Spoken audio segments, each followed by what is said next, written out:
ADC নির্বাচনকে ঘিরে উত্তেজনা। বিজেপির অভিযোগ হামলার আসন্ন ত্রিপুরা স্বশাসিত জেলা পরিষদ TTAADC নির্বাচনকে কেন্দ্র করে রাজনৈতিক উত্তাপ ক্রমেই বাড়ছে।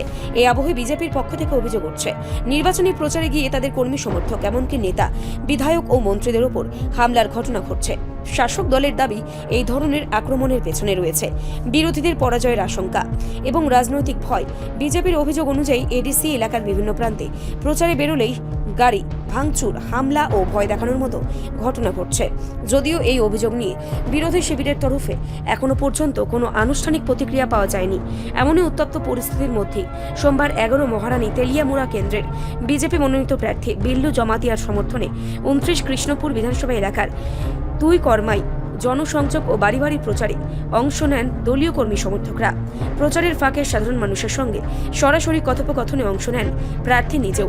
এলাকার নিত্যদিনের সমস্যা, উন্নয়নের ঘাটতি এবং সম্ভাব্য সমাধানের পথ নিয়ে স্থানীয় বাসিন্দাদের সঙ্গে খোলামেলা আলোচনা করেন তিনি।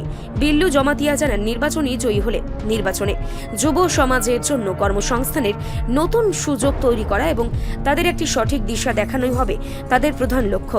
একই সঙ্গে তিনি বলেন, শান্তি ও সম্প্রীতি নষ্ট করে কখনো ভোটে জয়ী হওয়া যায় না। উন্নয়ন ও বিশ্বাসী মানুষের সমর্থনে আনে। নির্বাচন যত এগিয়ে আসছে ততই রাজনৈতিক সংঘাতের অভিযোগ সামনে আসছে।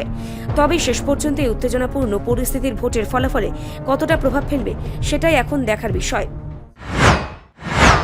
Thank you for covering my door-to-door camping, and we are here at Trikormo.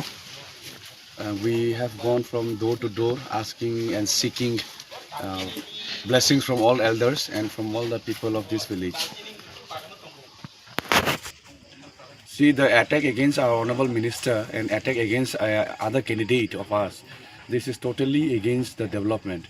Those who are doing this, that means they are against the development, they are against the youth unemployment, so they are against all this. So our Bharatiya Janata Party, we are peace loving, we do not support violence, we really hate this kind of violence, and we are always appealing, even our honorable CM sir is appealing that please do not choose the way of violence. Please let it be free and fair election. Let the people's love be your blessings. Let the people decide, let the people judge whom they have chosen to be the ruler of this coming TTADC election. I'm very confident right now that I'll be winning with a big margin, because as you can see day by day, the love and support of the people are very much high and appreciable. Their blessings especially, even though they are from different political party, even though if they may be from CPIM, Tripura Motha or IPFT, they are giving huge amount of blessing to me. So these blessings will be converted to both also, I believe. So sure that I'll be winning with a big margin.